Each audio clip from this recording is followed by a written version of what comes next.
What's up, everybody? Welcome to our YouTube channel. I'm Jay. I'm Trav. And our first video will be a story time about how we met. How we met. Nice. So, You want to start? yeah, I guess I'll start. Okay. So, we first met, I was going to college in Meridian, Mississippi at a community college running track. And then my family had moved up here to Tennessee and was going to a church called City Church, and they was going to a youth convention like a couple days later. And so the youth pastor, Can I tell them what a youth convention is? Youth convention is just where a whole bunch of youth groups go and hang out, worship the Lord together, and surrender themselves to the Lord, and just all that type of stuff. And so, connect with new people, follow the Lord and the path that He has planned for you, all that type of stuff. So our youth pastor, AT, he asked me if I wanted to go, and I was like, sure. And so that Sunday was a Sunday when I had talked about that. I saw her on stage singing. She's a worship singer, leader, and a youth leader. And so I saw her on stage and was just like, dang, who is that?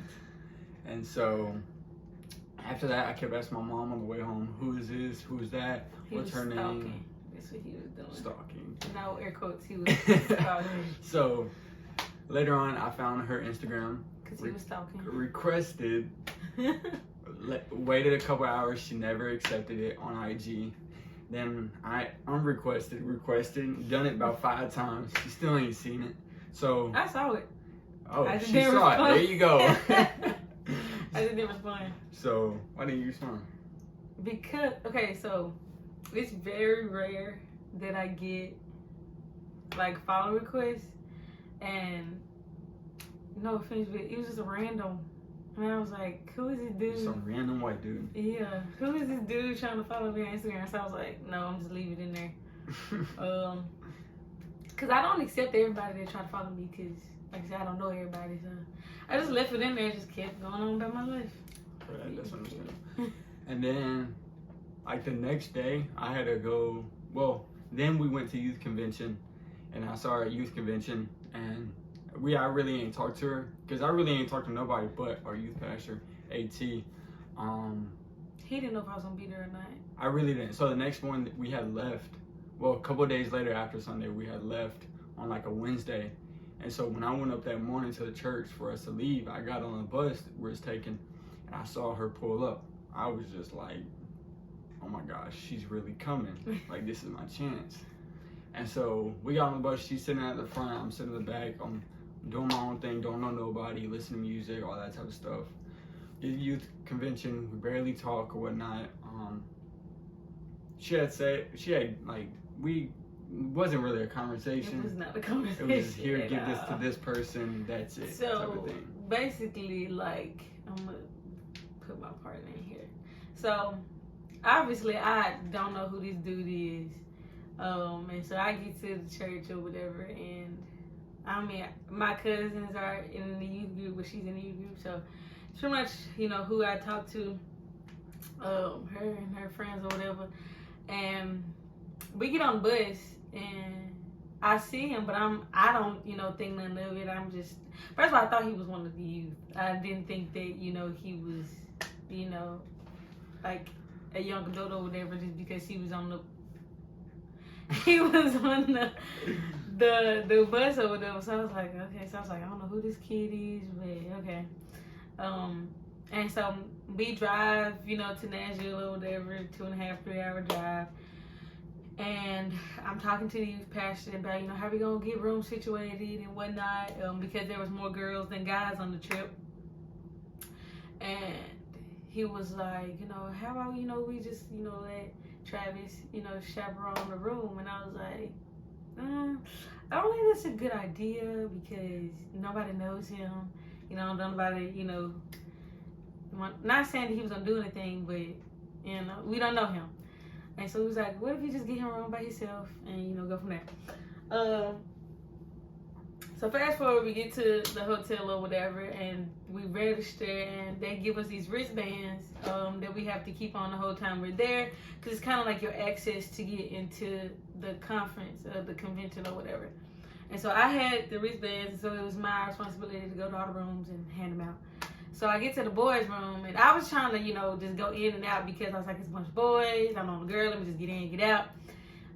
So I gave them all their wristbands, and there was one boy that was still in the restroom, and so I just told him, like, here, really no eye contact, nothing. I was just like, here, get us to whoever's in the bathroom and just tell them to keep it on the whole time. And that was literally it. Literally, that's it. That was it. But then that night, wasn't it that night when we went down and got something to eat? Yeah. So we went down to get something to eat. It's like this big place in Nashville. Yeah. And so we go down, and it's a whole bunch of little restaurants and this big old hotel place. And so I go down and get me something to eat. I find me a table, nobody's sitting at it, but it's like 6 chairs, and I'm the only one sitting there. So I go sit down, I'm eating my food, I'm almost done. And then her and a couple of the other girls, her cousin, and a couple of other youth kids were trying to find a table. And so, because it was packed, it was a lot of people there. A whole bunch of people.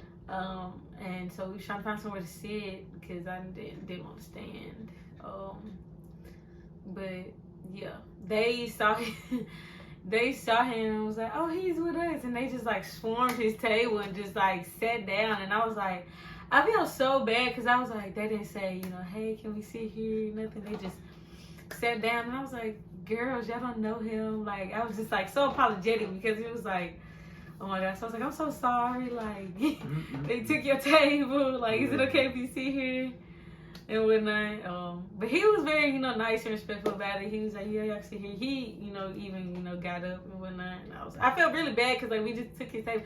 And then he, like, just went and started, like, standing up to eat. And I felt so bad. Even though I was closer down, I was still eating. But I saw like 4 or 5 of them. So I was just like, as they came over, like, can we sit here? I was just like, let me just get up. And it was all female and all the girls. And I'm like, let me just stand up and be nice and respectful and give them the table so that they don't have to stand up and eat. And I'll stand up and eat. So I got up and let them sit at the table. And I literally stood like right behind where I was sitting and just stood up and ate while they were sitting down. So yeah. Other than that, outside of that interaction, the whole time we was in Nashville, we did not talk to each other at all.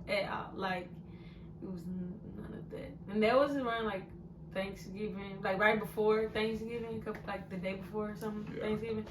And we got back, and we didn't talk or anything because I didn't know him. So, after the holidays or whatnot, and then it was a Sunday after Thanksgiving, and my cousins were doing this like brunch or whatever. And so I was at my family thing, hanging out. Well, before that, that's when I had went back to school. When I drove back to school in Mississippi, which is a 4-hour drive from here. Mm-hmm. And so on the way there, I had DM'd her on Instagram. I don't know if you had followed me back or whatnot yet. No. I just DM'd her, was hoping that she would, message me back, see it or whatnot. So I had messaged her, hey, what's up, all that type of stuff, and then he didn't say hey, what's up? He said hey. Okay, hey. So I sent her that. Then, she was at her thing. Which was at, yeah. So we was at the brunch and we was chilling, eating, hanging out, listening to music, and I want to say I was the DJ at the time because like we was switching like throughout everybody. But I want to say I was a DJ at the time, and I think I looked at my phone to get ready to pick a new song or to see what was gonna play next, and I saw that I had Instagram DM. I saw I had Instagram DM, and I looked at it and I was like, who is this? So like, just like when I get follow requests, it'd be a lot of random people that DM me too, and just be like, hey, like random people. And a lot of times I just look at it and I don't respond because I don't know them. And sometimes it be scams, sometimes it be older people. So I just be like, no. So I just opened it and then I was like, who is this? So that's when I finally like went to his Instagram and I saw, you know, his face, and I was like, oh, this is the dude from convention. And so that literally was the only reason I responded, was because I knew he was the guy from convention. And I was like, you know, let me just be, you know, a good youth leader and represent the church well and be like, you know, respond and whatnot. And so I was like, hey, and I don't know, what did you say after that? I was just kind of spark a conversation, because I texted her and didn't want to. As soon as she texted back, I was like, in my head, I'm literally sitting in my dorm room at college, and I'm like, okay, she texted me back. I gotta keep this going. I gotta keep it flowing. I can't let it get dry. So y'all just started asking, you know, how was convention? How you doing? How long you been in Tennessee? You know, have you lived anywhere else? Just trying to spark that conversation. Yeah. You know, we started talking and whatnot, and then we FaceTime that night. No, we did not. It was like a couple days. Couple days after. We didn't FaceTime until that following Wednesday. So we had only been like texting for like 3 days. Yeah. And then we had FaceTime. Yeah. She but you know, he's skipping the key part. My fault. He's not even saying how he even got my number. Oh, the best part. The best part. Okay, y'all gotta listen. So, you ready? Yeah. So I'm texting her or whatnot. I'm like, okay, I can't be texting her on IG for the rest of my life. Okay, I can't be doing that. And so I'm sitting at my desk. It's late at night. I got class the next morning or something. I'm like, okay, what can I do, or what type of joke can I do to try to get her number? And so I said, can you help me with something? She's like, yeah. And then I was like, okay, I'm doing homework. Can you help me with this survey or something like that? Yeah, I need you to fill it out for me. She's like, I guess. What's it for? I was just like, it's for class. I need to turn it in. I need you to help me with it. And so I had screenshotted, like, you know when you get a new number, it's like the contact list with the name and number. I had screenshotted that on my phone and DM'd it to her and sent it to her and asked her if she can fill it out as my survey. But really, it was just for me. And she was like, who's this for? After? And I was like, for me. And not until like months later, she was like, I'm just now realizing that you didn't have no homework to do. Yeah, like, so I really thought he had an assignment, because like it was obviously, you know, school time and whatnot, and me just being, you know, I'm not thinking that, you know, he's trying to, you know, hit on me or whatever the case may be. We just casual conversation.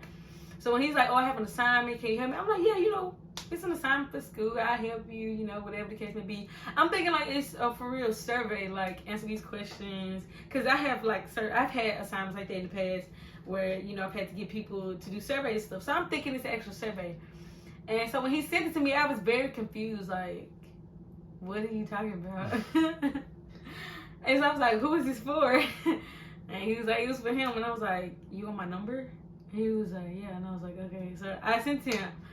But it's still in my head when I sent the number, I'm thinking he's gonna get my number to send me the survey, not the survey was for me to send him my number. I was still like, I had a slow moment. Like, big brain. All my dudes out there, you know what I'm talking about. Like, I was so slow, like, cause I wasn't in the headspace of, oh, I'm trying to talk to the dude, like, on a serious note, cause I had just like got out of a relationship like a couple months ago.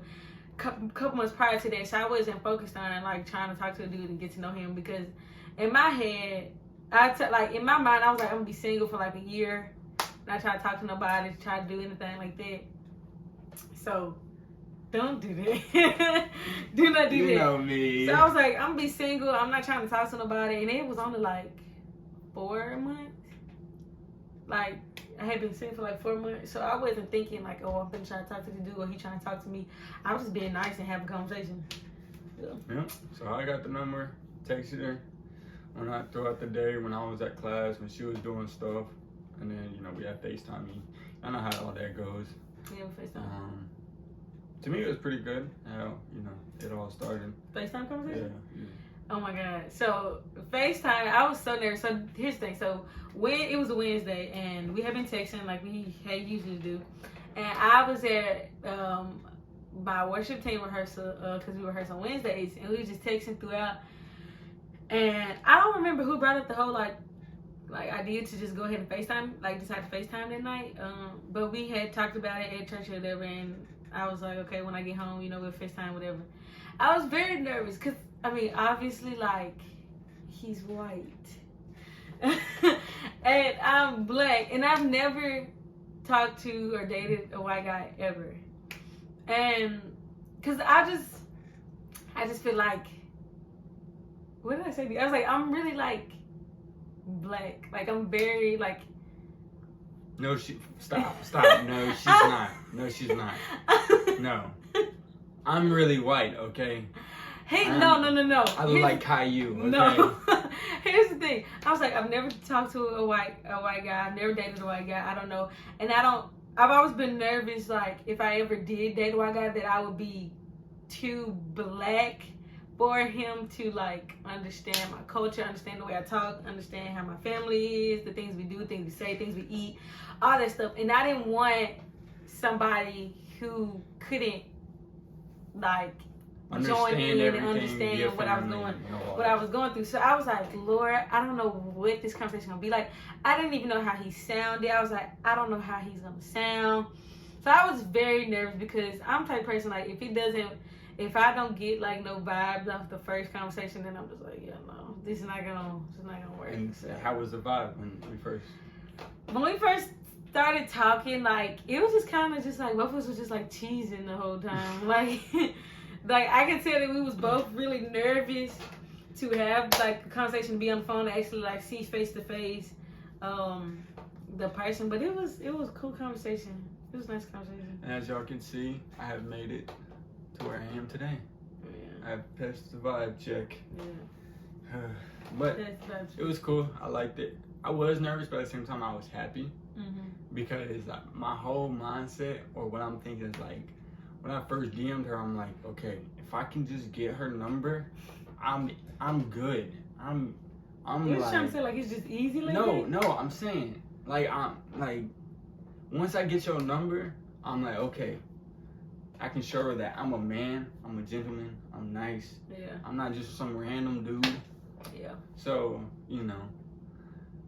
I showed her, I wanted to be with her and be there for her. Yeah. We literally talked every day since. So after that, I had stayed up for Thanksgiving.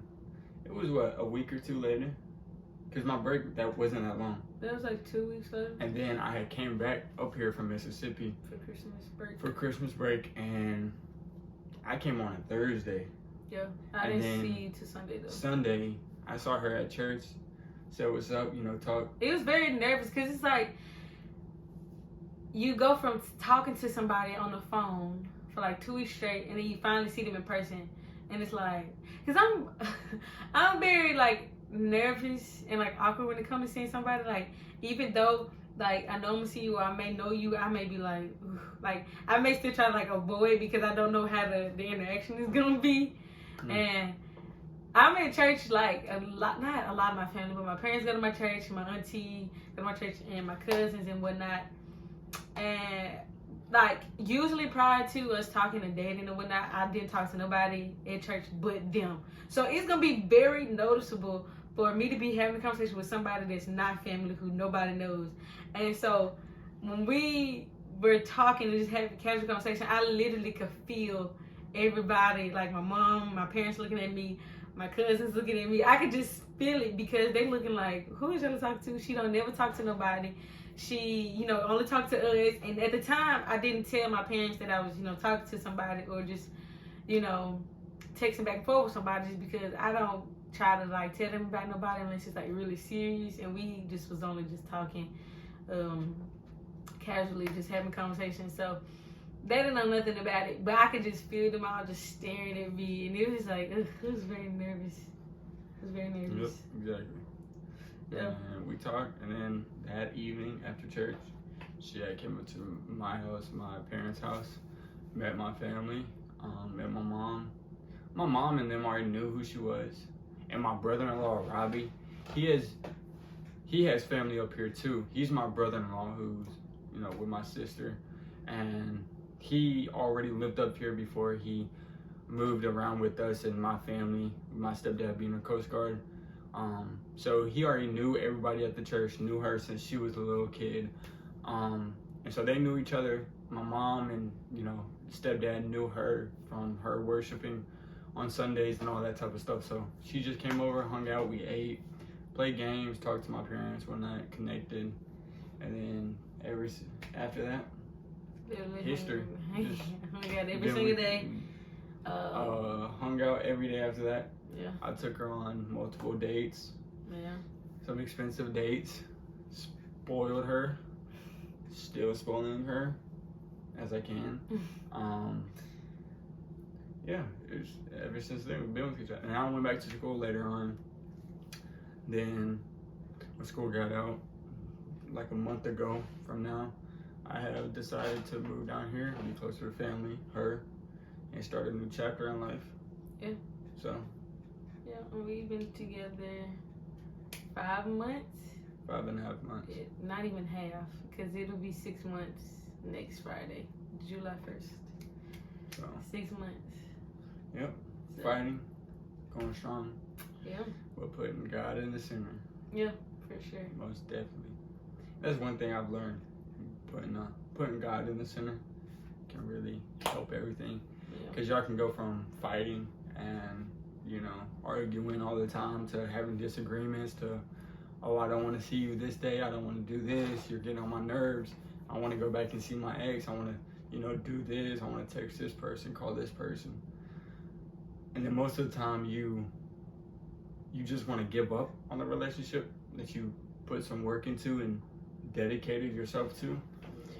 But when you do put God in the center of it, it really shows you that it's worth fighting. That the person that you're with is worth fighting for. To be there for them. You might not be able to fix everything, but just to be able to be there for them and fight with them through their problems, both ways, helps a lot. And no matter what you may go through, always turn to God in your relationship.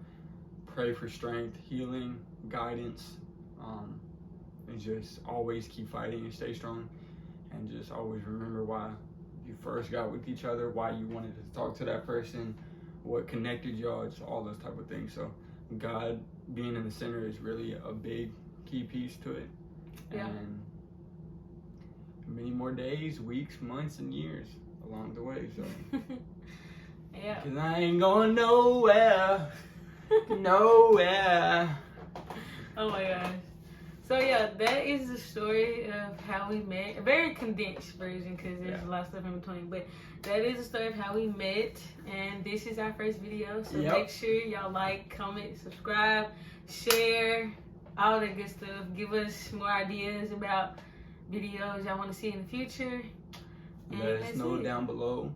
Like she said, hit that like, comment, and subscribe. Come on now. Oh my god. So anyway, we'll see y'all next time. Bye.